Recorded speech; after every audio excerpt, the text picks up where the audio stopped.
요즘에 저를 좀 사칭하는 불법 리딩방이나 텔레그램 또 단톡방들이 굉장히 좀 많아지고 있는데 각별히 여러분들이 좀 주의를 했으면 좋겠어서 이렇게 좀 영상을 찍게 됐고요. 실제 피해 사례들도 좀 있는 것 같아요. 저는 이런 리딩이라든가 이런 걸 전혀 하고 있지 않거든요. 저를 사칭한 어떤 문자가 온다거나 그런 걸 받으셨을 때는 그냥 무시를 하시거나 꼭 신고를 꼭 해주시면 좀 좋을 것 같습니다.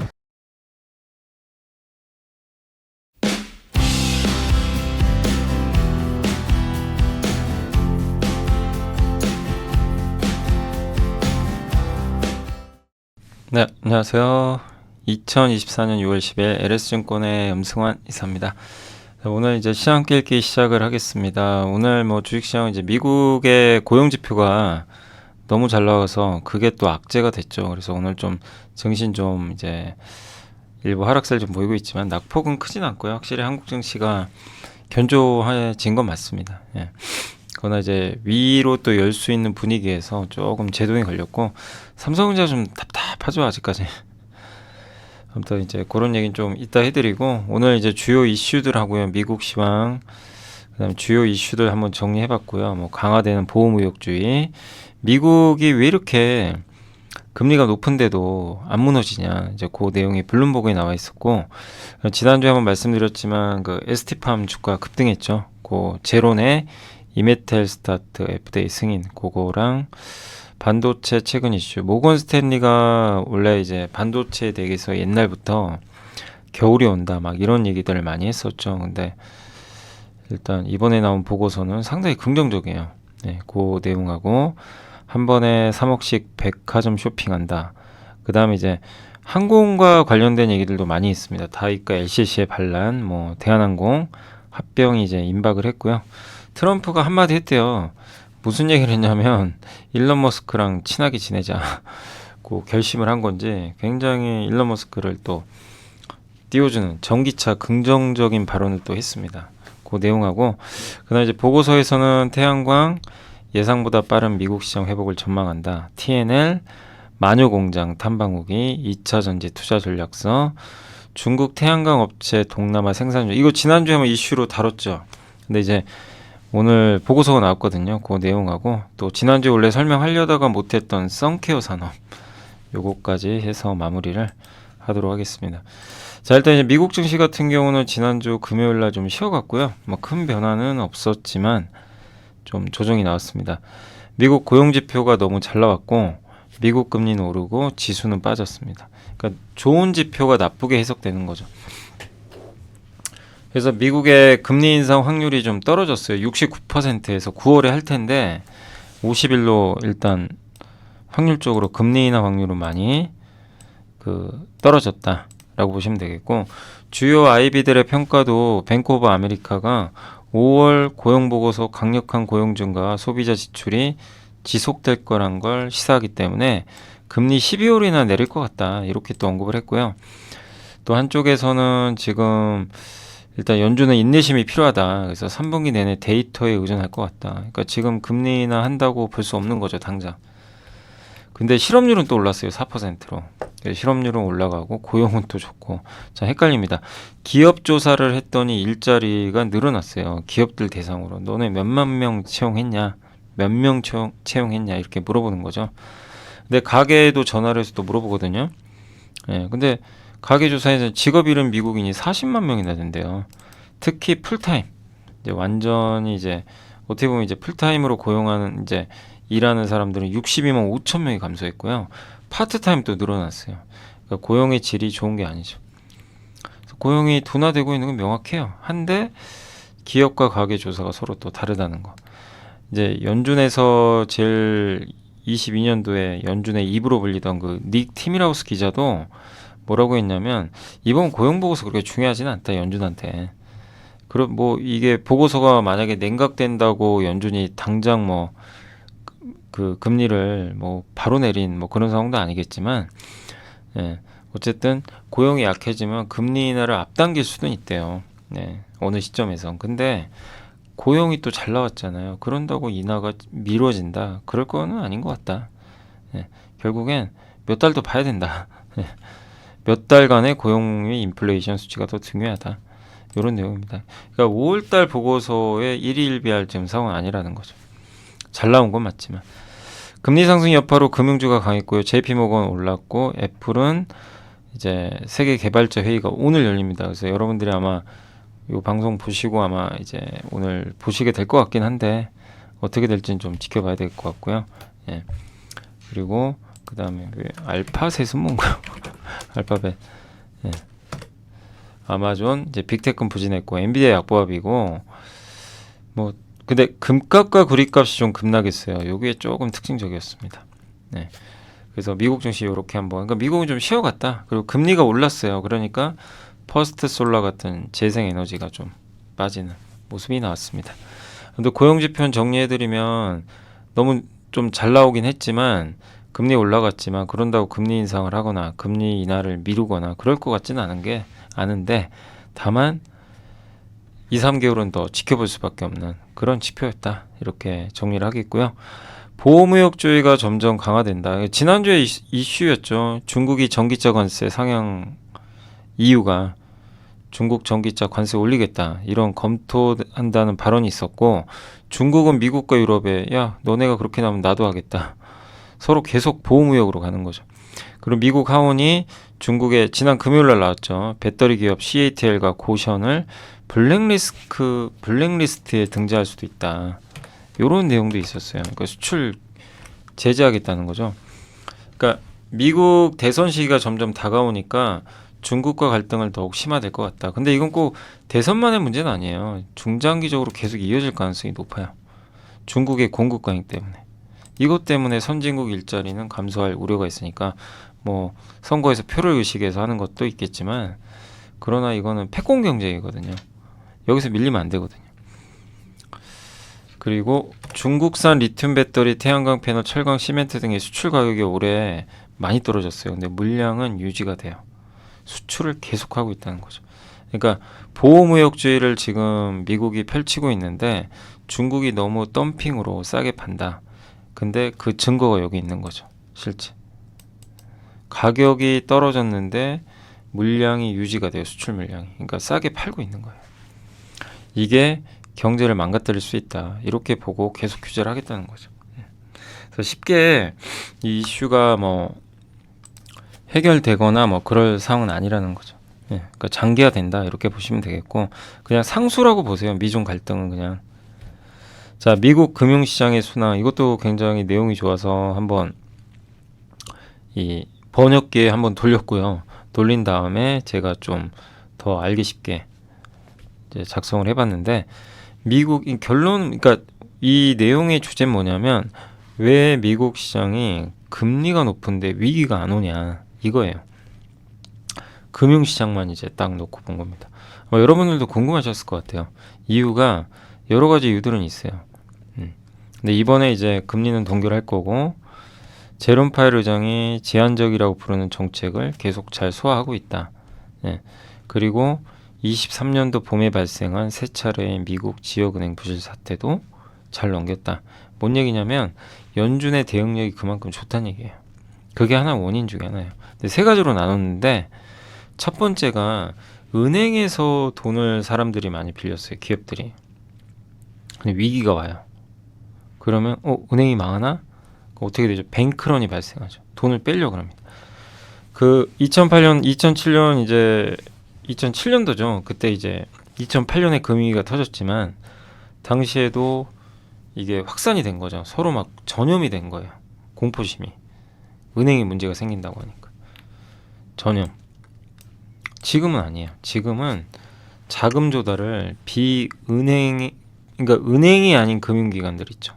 뭐 사금융 이런 데서 많이 하고 있대요, 실제. 그러니까 미국 같은 경우 연기금, 기부금, 뭐 패밀리 오피스, 초고액 자산가 이런 쪽에서 과거에 비해서 비은행을 통한 대출을 더 많이 하고 있다. 근데 이거는 잘 알려지질 않았어요, 규모가. 그러니까 전염이 안 돼요. 여기가 얼마나 위험한지 알 수가 없어요. 그러니까 다 노출이 되고 이러니까 사람들이 저거 위험해 하면서 돈 빼버리는 거죠. 전염돼가지고 무서워서. 그래서 그냥 한 번에 다 이렇게 푹석 주저앉는데 이런 경우는 뭐 정확히 알기도 어렵고 뉴스에도 안 나와요. 그러니까 사람들이 공포심을 안 느낀다는 거죠. 어떤 건지 이해가 되시죠? 예. 근데 물론 그렇다고 해서 위기가 아니라는 건 아니라는 얘기죠. 예. 두 번째는 정부가 부채가 많아요. 1990년대 닷컴 버블 때는 기업들, 우리나라도 IMF 때 기업들 부채가 많았잖아요. 2008년 금융위기는 개인, 가계 부채가 많았죠.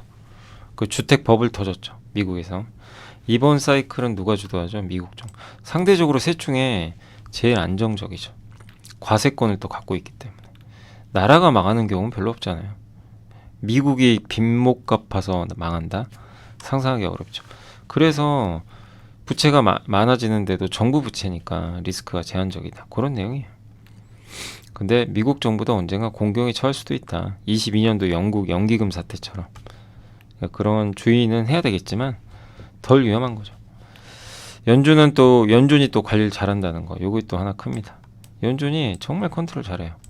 파웰 의장과 그 동료들이 하방에 대해서 항상 경각심을 갖고 있고, 그래서 작년에 실리콘밸리 은행이 붕괴됐을 때도 바로 투입해가지고 돈을 뿌려버렸죠.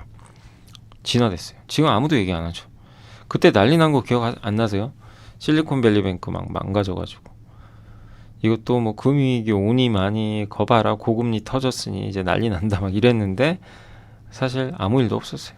예. 금융시장에 별일은 없었죠. 예. 그만큼 관리를 잘하고 있는 거고. 그러니까 이것도 변동성을 줄여준다는 거죠. 물론 연준이 모든 걸 할 수는 없지만, 그러니까 미국 경제가 고금리에도 단단한 이유는 일단은 여러 가지 이유가 있겠지만 인구도 늘고 생산성 증가하고, 그죠? 네. 그리고 미국 개인들의 돈도 많고 이런 것도 있을 거고, 또 한 가지는 금융시장이 안정적인 건 요 세 가지 이유 때문에. 네. 그러니까 과거랑은 되게 달라졌다. 그러니까 되게 단단하다. 이렇게 보시면 좋겠습니다. 제론의 이메텔 스타트 요게 6월 16일 날 승인 날 걸로 봤는데 지난주에 났고요. 그래서 요건 설명을 해드렸죠. 지난주 금요일 날 ST팜이 그래서 급등했고, ST팜이 여기에 그 임상용 물량을 공급하는데 이제 상업화됩니다. 그 상업화 물량은 굉장히 커지니까 수혜가 예상되고, ST팜 다시 한번 복습을 해보면 RNA 치료제, 그러니까 질병의 근원을 치료해주는 그 제품인데 그거의 원료가 올리고거든요. 그걸 만드는 업체고 아시아일이 글로벌 3위죠. 예. 글로벌 3개 업체가 지금 과점하고 있습니다. 26년도에 이제 증설이 끝나면 지금의 생산량 2배고, 1세대는 단백질 바이오, 2세대는 항체, 3세대가 세포 유전자. 요거예요. 요거. 세포 유전자 치료. 그러니까 인류가 치료하기 어려웠던 희귀 난치성 질환 이런 것들을 치료해 주는 거죠. 그러니까 몸속에 뭔가 유전 정보에 오류가 생기면 그거를 원인을 이제 원천적으로 제거하는 거죠. 예. 오류를 수정해 주는 거죠. ST팜에 올리고 이제 매출은, 이 원료의약품 매출은 대부분 임상 쪽이에요. 임상 시험. 근데 이 이메텔 스타트가 승인 받았잖아요. 그런 것처럼 최근 상용화가 늘고 있고, 그러면 굉장히 이제 그 수요가 늘 텐데 공급은 부족해요. 이것도 좋은 뉴스죠. 그리고 4등 기업이 그 ST팜 다음이 우시 STA인데 미국 생물보안법 때문에 이제 경쟁을 하기 어려워지겠죠, 중국. 그러니까 ST팜한테 기회가 많이 오는 거죠. 저런 미국의 견제도. 네.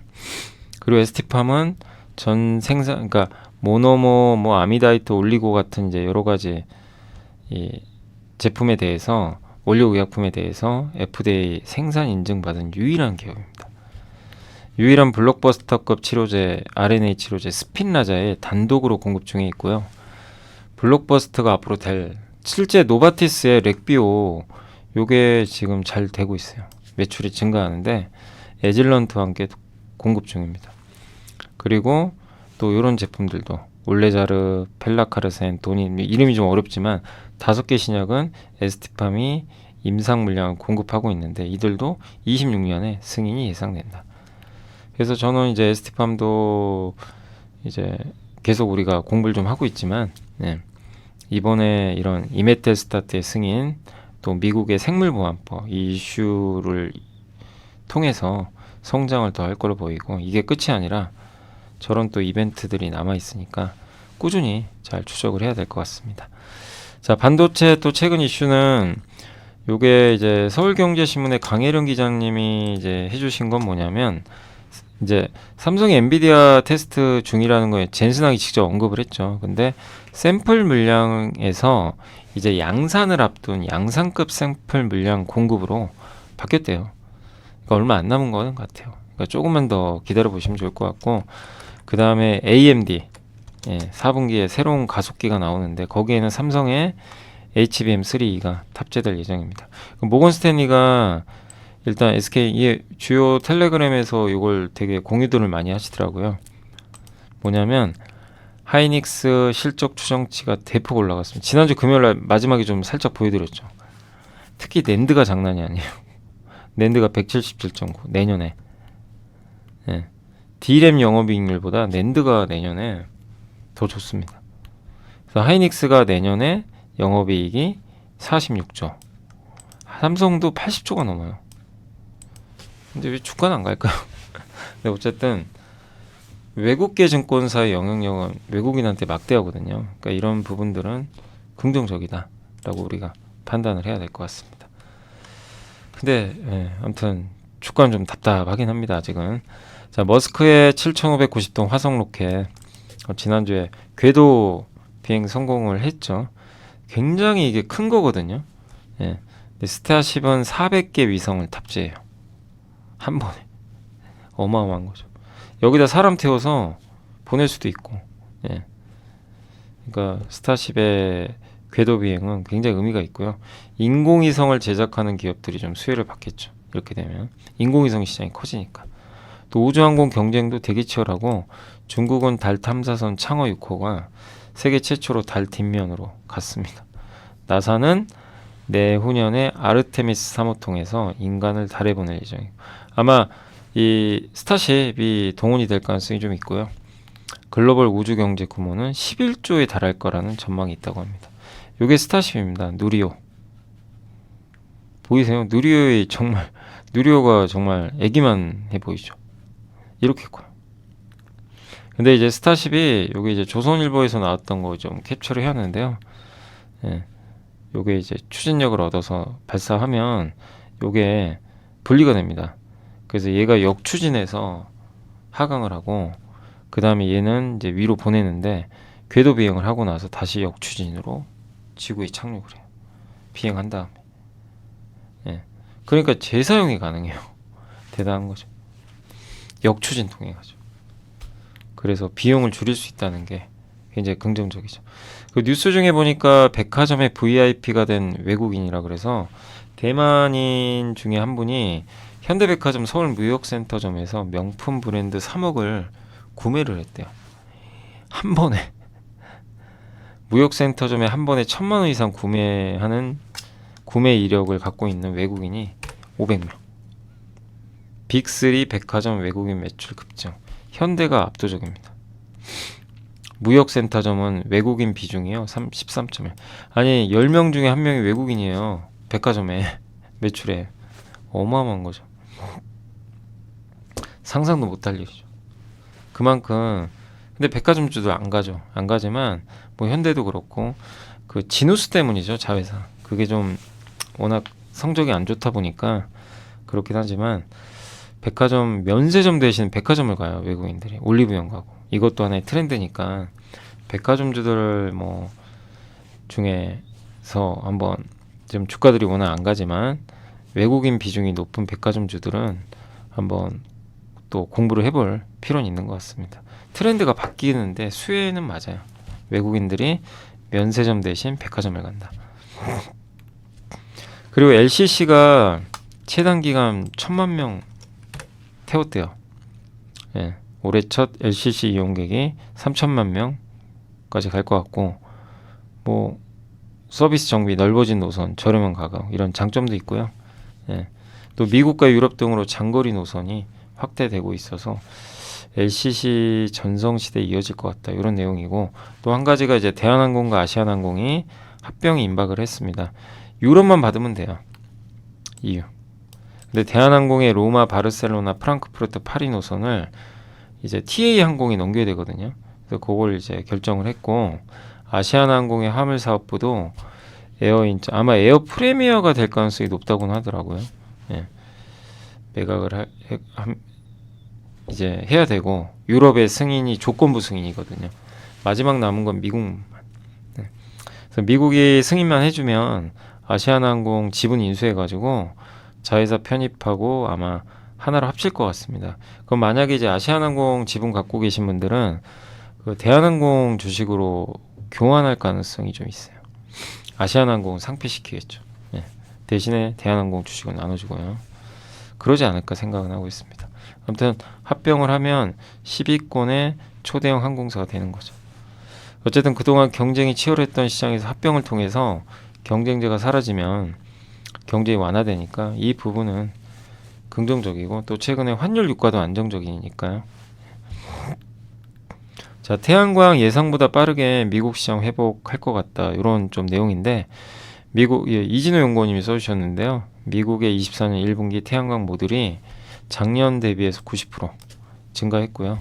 주로 유틸리티 발전소용으로 많이 설치가 됐는데 어쨌든 미국이 지금 예상한 것보다 훨씬 많은 설치가 이루어지고 있는데 가격이 떨어졌어요. 싸지니까. 예, 그러면 이제 미국 재고에 대한 걱정을 덜어주지 않을까.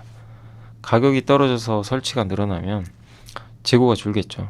그래서 예상보다 빠른 미국 태양광 시장의 반등을 전망한다. 이런 내용이고 또 미국이 중국 규제하니까 이런 부분도 호재가 되겠죠. 그리고 트럼프 도대체 뭐가 진실일까? 어젯밤 전기차 일론 머스크에 대한 도널드 트럼프의 트럼프의 이제 발언이 있었는데 저는 전기차의 열렬한 팬이래요. 갑자기 이제 와서 저는 일론이 아니고 일론 머스크의 그 열렬한 팬입니다. 저는 일론을 좋아합니다. 그리고 많은 사람들이 전기차를 사고 싶어 할 것이라고 생각하지만 다른 종류의 차를 사고 싶다면 선택권이 있어야 된다. 그러니까 한마디로 전기차 나 좋아한다. 아니 언제는 전기차가 악마라며요. 없어져야 된다고 그러더니 최근에 일론 머스크가 아마 트럼프 쪽으로 가는 것 같더라고요. 바이든보다.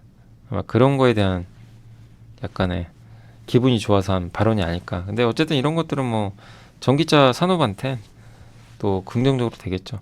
트럼프가 되는 게 제일 리스크 중에 하나잖아요.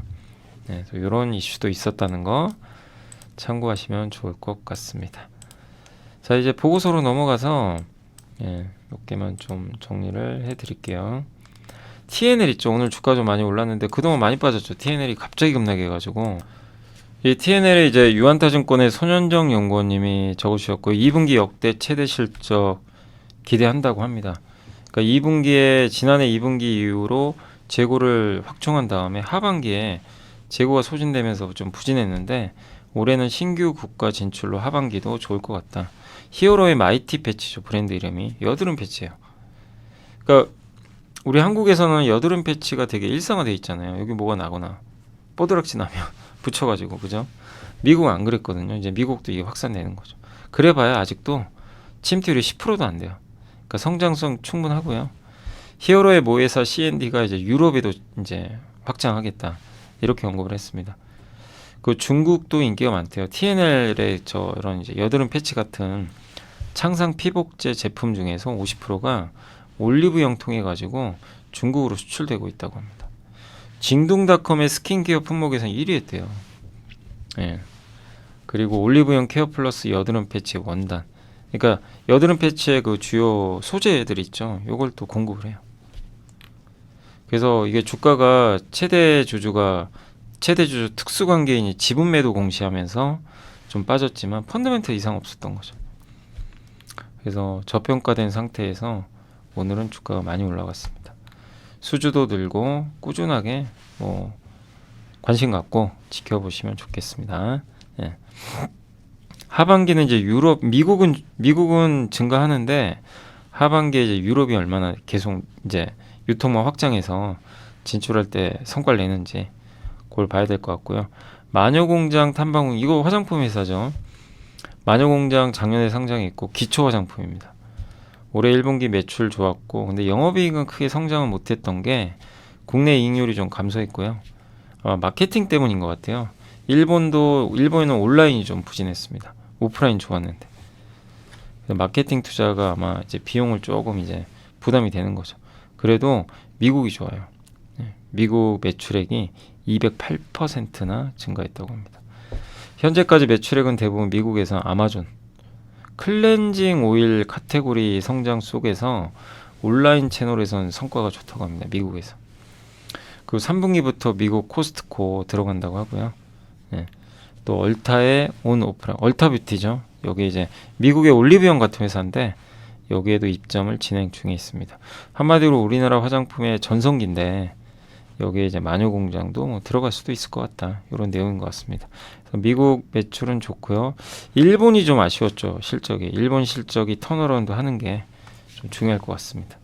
아무튼 마녀 공장도 한번 공부를 해보시면 또 좋을 것 같고요.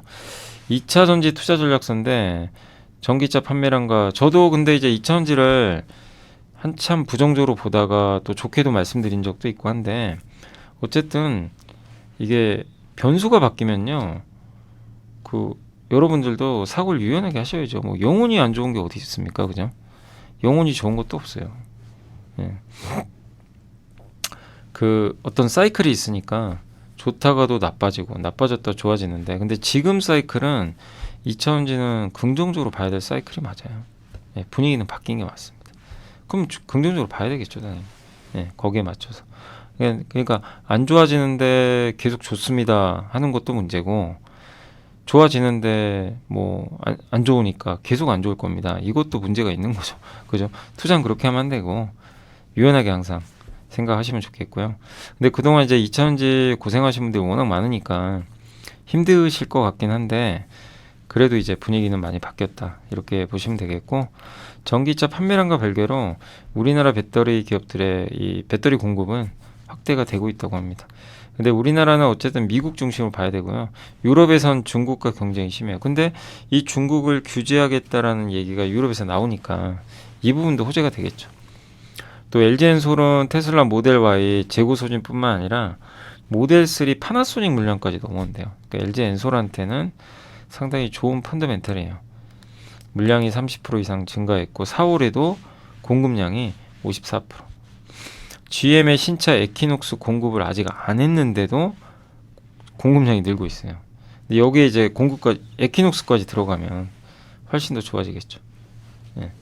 그래서 3분기에는 에키녹스 배터리 공급 확대 예상되고 삼성 SDI는 뭐 전기차라든가 ESS 배터리 그 다음에 기아의 EV6나 EV9 판매량 증가는 SK온이 수혜를 가져갑니다. 그리고 미국 내 중국 관세율을 26년 25%까지 확대 발표했죠. 그래서 중국은 사실상 미국에 수출하는 게 힘들어요.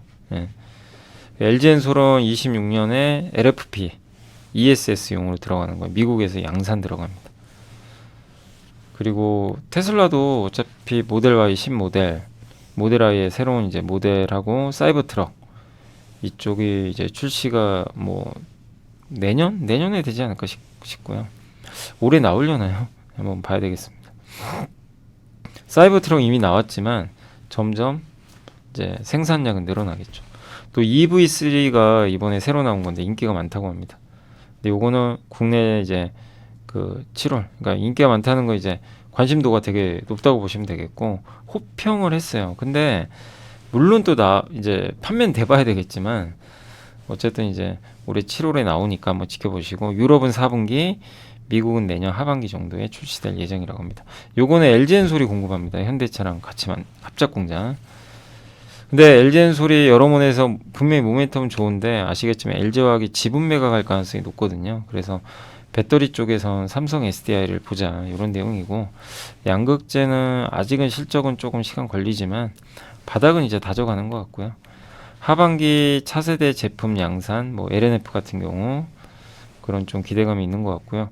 LFP나 3원계 중심으로 NCM 중심으로 성장할 도전제, CNT 이쪽은 제2호 나노신 소재를 주목하자는 그런 내용인 것 같습니다. 그리고 저는 이제 여기다 좀 덧붙이면 실리콘 응급제도 잘 봐야 될 것 같아요. 이제 실리콘 응급제는 충전 속도를 올려줘요. 굉장히 중요한 거죠. 그것도 채택이 점점 늘어나지 않을까 이렇게 예상을 하고 있습니다. 자, 하나증권의 윤재성 신홍주 연구원님은 중국 태양광 업체가 동남아 생산 중단했다. 이거 지난주에 한번 소개해드렸죠. 그 뉴스 보고. 예. 그래서 미국의 반덤핑 상계 관세 때문에 동남아, 뭐 말레이시아나 베트남에서 생산을 해서 중국에 이제 미국에 들어가면 관세가 들어갑니다. 6월 7일부터. 그래서 이제 감산 들어가는 거예요. 그래서 트리나 솔라도 태국 베트남에서 폐쇄 중인 걸로 파악이 됐다고 합니다. 그래서 이제 이걸 타개하려고 하기 위해서 미국에 짓고 있거든요. 롱기. 예, 이미 가동 중에 있고요.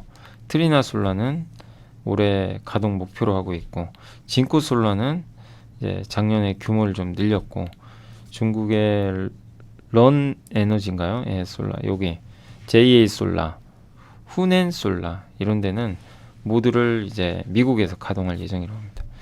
그러니까 해당 업체들은 현재까지는 IRA 보조금을 받는데요. 중국 업체들에도 미국에 지었기 때문에 저게 배터리는 아니니까 태양광이니까. 근데 미국 의회에는 중국 업체들이 이거 세금 받으면 안 된다. 왜 중국이 보조금 받냐? 이런 이제 불만들이 있어요. 그러니까 여러 법안들이 계류 중에 있다고 합니다. 그래서 어떻게 될지 모르지만 예, 왜 여기까지 왔죠?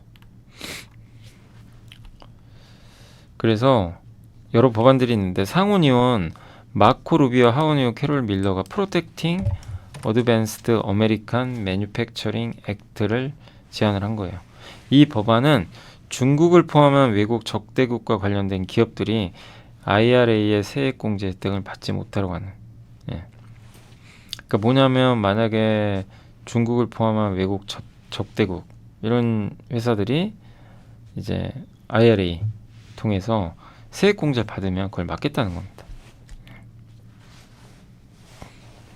그래서 결론은 공급과잉 해소 기대감 확대되겠죠. 감산 들어가니까. 중국 태양광 모듈 업체들은 이제 미국 내 생산 공장을 이미 가동했거나 가동할 예정이고요. 그래서 현재로서는 실질적으로 미국 내에서 한국, 중국 업체 간 차별화 포인트는 크진 않다. 왜냐하면 중국 업체들이 미국에 공장 지으면 받을 수가 있다 보니까. 그러나 이걸 제한하는 법이 통과될 가능성도 있거든요. 어느 시점에서. 그러면 한국 태양광 업체들은 밸류가 올라갈 수 있습니다. 그래서 태양광한테 최악의 분위기는 지나가고 있어요. 그러니까 이런 거죠. 뭔가 이제 계속 공부를 하다 보면 어떤 산업이 안 좋다가 돼요. 좋아지는 것들이 보이기 시작하거든요. 그러면 이제 괜찮다는 거죠. 오늘 뭐 음식료가 난리가 났잖아요. 근데 음식료도 몇 달 전부터 조짐 보였다고 말씀드렸죠. 중국의 돼지고기 가격, 그 다음에 곡물가 떨어지고 있었고, 예. 라이신 가격 오르기 시작을 했고, 몇 개 조짐은 있었어요, 사실. 있었는데, 몇 달 후에 이런 큰 시세가 날 거라면 뭐 누가 상상이 나겠습니까? 그죠? 그러니까 어려워요, 그래서. 어려운데, 그러니까 우리가 이제 이런 걸 통해서 계속 업데이트 하는 거예요. 그러니까 태양광도 그거예요. 몇 달 후에 얼마 좋을지 알 수가 없는데, 다만 지금 상황에서 태양광을 나쁘게 볼 필요 없죠. 예. 태양광 패널은 데이터 센터에도 필요하고요. 전력이 필요하니까. 중국이 지금 공급 과잉을 줄이려고 하고 있어요. 규제 들어가니까. 그리고 중국 업체한테 IRA 보조금을 안 줄 수도 있죠. 정책적으로. 그러면 한국이 또 수혜를 받겠죠. 그러니까 여러 가지 이슈들에 있어서 이제는 나쁘게 볼 상황은 아니다.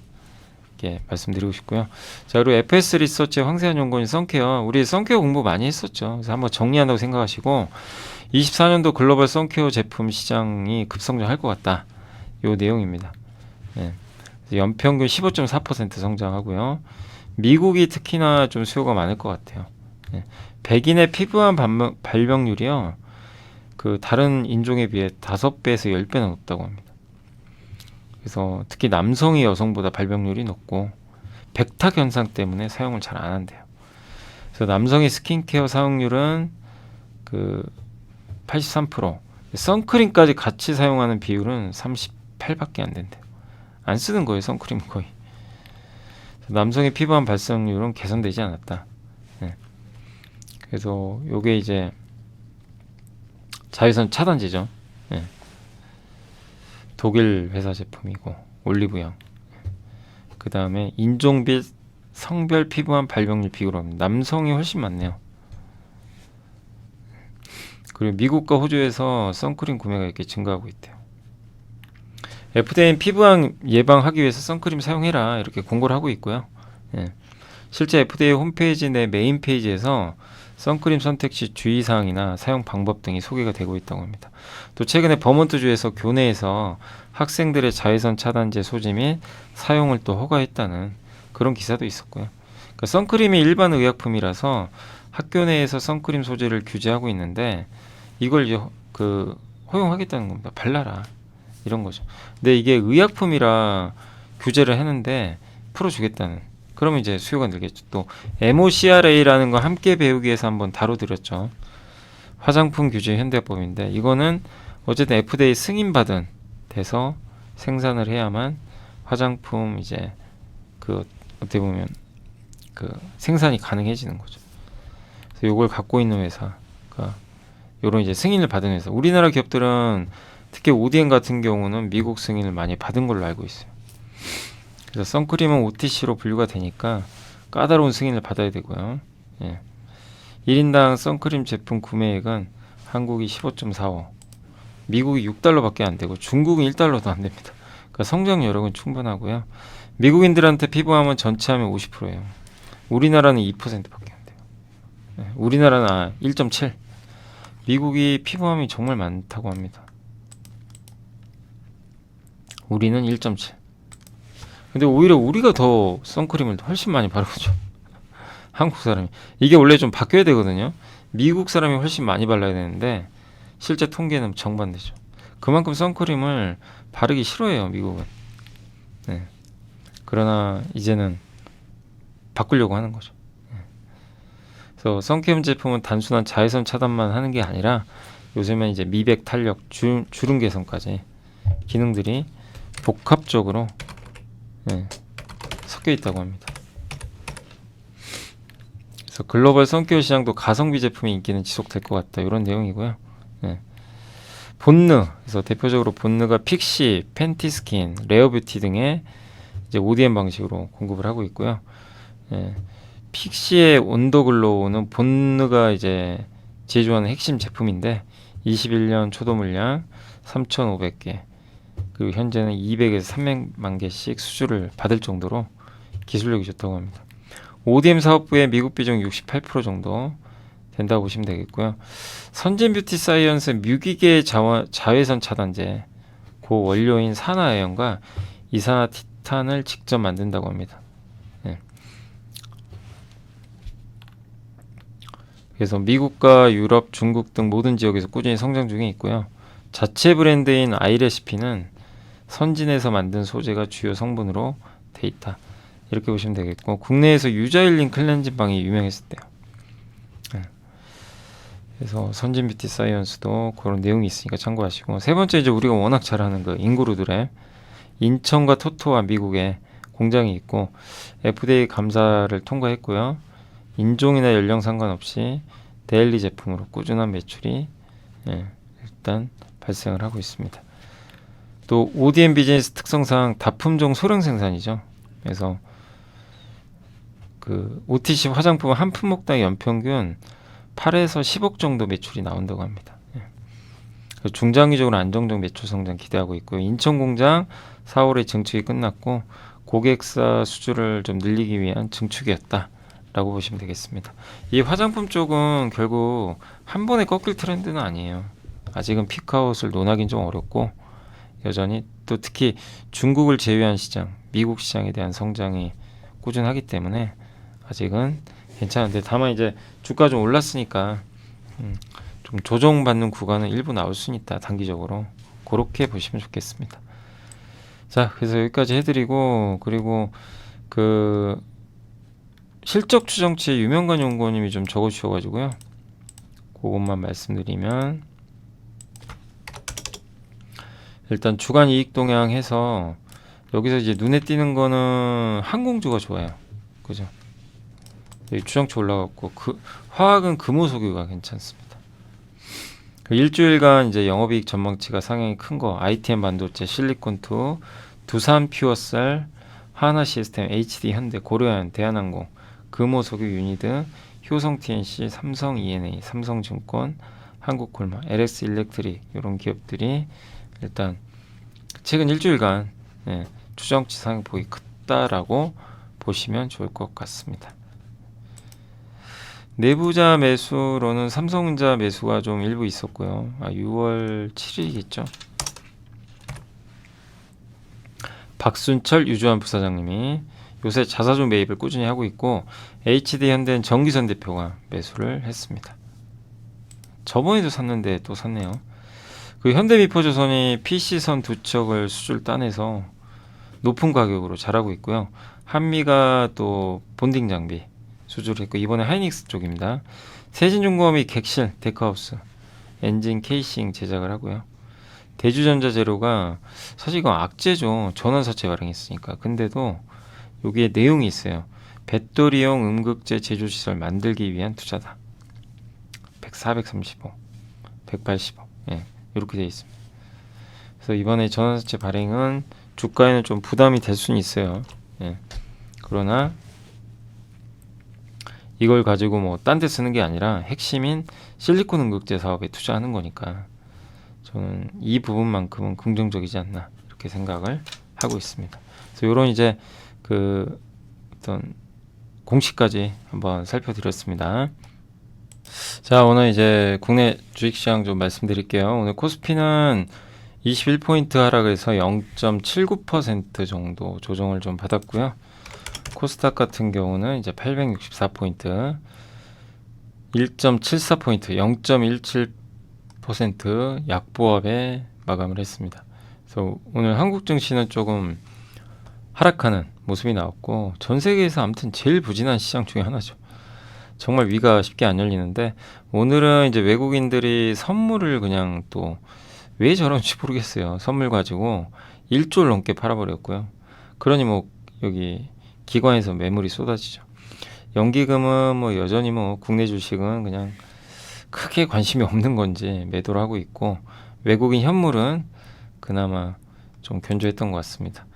섹터로는 오늘 이제 전력 설비가 HD 현대일렉트릭이 다시 급등했고 일부 여기가 좀 쉬어갔죠. 최근에 다시 한번 좀 급등하는 모습이 나왔고요. 그러니까 종목 장세가 다시 펼쳐졌죠. 전선주들 그래서 강했고 그 다음에 오늘 주인공 중에 하나가 이제 음식료죠. 여기가 뭐 농심, 빙그레, 롯데헬푸드도 이건 우리가 그때 인도 한번 모멘텀 한번 말씀드렸죠. 예. 네, 이 무거운 기업이 12%또 오랜만에 대상 또 많이 갔습니다. 그리고 제일제당도 36만 원대까지 삼양식품 이후로 확산되는 것 같고 유리기판 쪽에서 오늘 SKC가 그래서 저도 이게 왜 이렇게 올랐는지는 잘 모르겠습니다.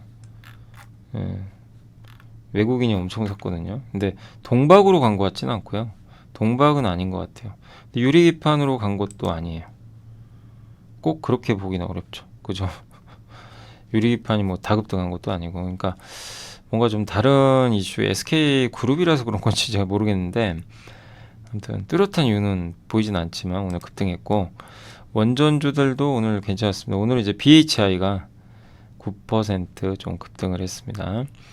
그리고 미용기기가 제이시스 메디칼 아시죠? 여기 공개 매수 해서 상폐한다는 얘기도 있더라고요. 맞나요? 공개 매수, 예, 여기 맞아요. 여기 프랑스 투자에서가 공개 매수하겠다 이렇게 얘기가 나왔습니다. 그래서 공개 예수 물량은 발행 주식의 72% 정도 된다고 합니다. 예. 이렇게 되면은 72%면 어마어마한 물량이죠, 사실. 예. 그러니까 공개 매수를 13,000원 아마 가격이 그 정도 될 거예요.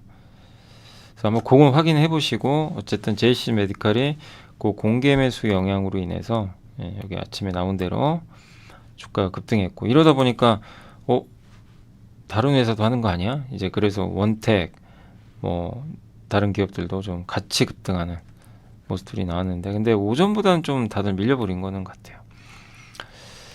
그리고 오늘 엔터에서는 일부 엔터가 다 강한 건 아니고 하이브랑 SM이 좀 강했던 것 같습니다. 피팅주도 최근에 좀 빠졌다가 근데 오늘은 DK랑만 갔군요. 예, 보니까 DK락이 간 거지 뭐 피팅이 다 강하지는 않았던 것 같습니다. 방산주도 오늘 좀 일부 올랐고요. STX 엔진이 많이 올랐네요. 그리고 시멘트주들 또 풍력에너지 관련주 이쪽 일부 올랐고 2차 전지는 오늘 덕산테크코피아가 많이 올랐습니다. 근데 물론 이제 오늘 에코프로나 에코프로 BM은 좀 많이 빠졌습니다. 그리고 반도체 쪽은 좀 일부 혼조세고요. 오늘은 미코하고 한양디지텍 또 FST도 이제 4만원까지 거의 다 왔네요.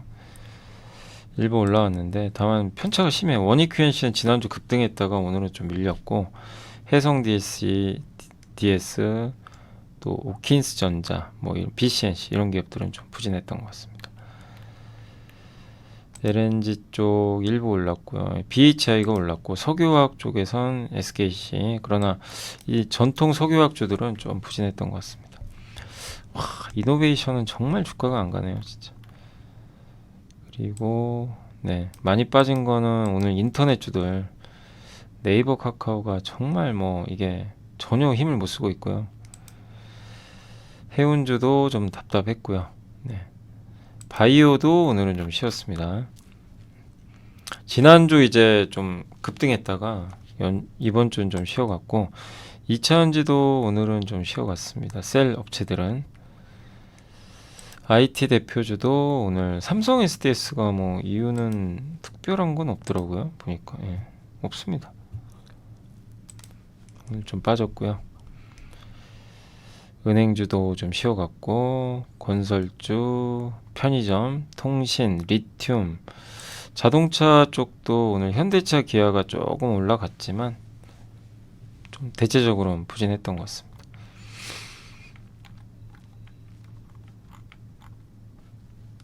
그리고 이제 오늘 마지막으로 뭐 기업들만 한번 살펴보겠습니다. 삼성전자가 정말 참 너무 좀 답답한 상황이고요. LG엔솔 빠졌고 오늘 SK가 뉴스가 계속 나오죠. 뭐 이게 적대적 M&A 외국계 뭐 행동주의 펀드가 공격할 수도 있다. 뭐 이런 내용. 최태원 회장 입장에서는 주가 올리는 게 유리한 거니까. 근데 이게 참 그렇죠. SK도 좀 아쉬운 게 최태원 회장 입장에서 보면 주가 올라가야 되지만 주주 입장에서도 올라가야 되잖아요. 그럼 진작에 좀 주주 환원을 좀 많이 하셨으면 어땠을까 하는 생각이 들어요. 어쨌든 일단 뒤늦게라도 이제 그런 이슈가 붙다 보니까 좀 올라가는 그런 모습인 것 같고요. 다만 뭐 어떤 결론이 날지는 아직은 뭐 명확히 알 수는 없습니다. 그리고 하이브가 올랐고 SKC가 급등했고요. 마린솔루션, LS일렉트릭 쪽이 좋았습니다. 제일제당 다만 넷마블은 오늘 좀 빠졌고요. NC소프트 게임주는 좀 부진했던 것 같습니다. 코스닥은 이제 시총 상위 기업들은 대부분 안 좋았어요. 바이오 2차전지가 많이 빠졌지만 솔브레홀딩스, LS머티리얼즈, YC 뭐 이런 기업들은 오히려 급등했고 그다음에 수분 좀 빠졌고요. 재룡전기가 급등했고 덕산테크코피아가 급등했습니다. 제이시스 메디칼, 가온칩스가 좀 빠졌고 CIS는 오늘 좀 올라간 것 같습니다. 그리고 거래대금 쪽에서는 일단 코스닥에서는 오늘 거래대금 나온 기업들 중에서는 뭐 어떤 특정 업종이 있는 게 아니라 그냥 이렇게 산별적으로 움직였고 아까 TNL이 말씀드렸죠. 오늘 8% 가까이 올랐습니다. 빠진 쪽은 카페24 이제 그동안 많이 오르다가 이제 많이 오른 건 좀 빠져요. 카페24, ST팜, 주성엔지니어링 이런 쪽 PNT 확실히 코스닥도 많이 오른 거는 좀 쉬어가고 있다 이렇게 보시면 될 것 같고요. 코스피 쪽에서는 음식료입니다. 누가 봐도 음식료, 전력기기 이쪽이 그냥 일제히 주도를 했고요. 반대로 급나간 쪽은 해운주, 바이오, 2차전지 이쪽은 좀 상대적으로 부진했다라고 보시면 좋을 것 같습니다. 자, 그래서 오늘 시장 한번 이렇게 정리해드렸고요. 오늘 이게 이슈가 많았던 건 아니에요. 자, 어쨌든 시장이 이제 2,700 넘고 또 혼조세인데 여기서 좀 버벅될 수도 있겠지만 우리나라 지금 뭐 2차전지나 삼성전자나 반도체나 바이오가 지난주에 어쨌든 분위기는 좋았잖아요. 이 분위기가 그냥 또 갑자기 오늘 빠졌다고 꺾일 것 같진 않아요. 펀더멘털이 개선되고 있기 때문에. 그래서 지수 장세는 좀 이어지겠지만 오늘처럼 지수 관련 대형주가 빠지면 공격이 들어와요. 어디서? 전력기기나 개별 기업들이. 그러니까 서로 좀 시소 게임을 할 수는 있다. 그러나 지수 장세는 저는 조금 더 이어지지 않을까 이렇게 좀 생각을 하고 있습니다. 그래서 시장에 대해서는 여전히 긍정적으로 보시면 되겠고, 다만 언제든지 이런 조정이 나오니까 항상 조정을 이용해서 투자를 하시고, 오르는 날은 조금 지켜보시고 그렇게 대응을 하시면 좋겠습니다.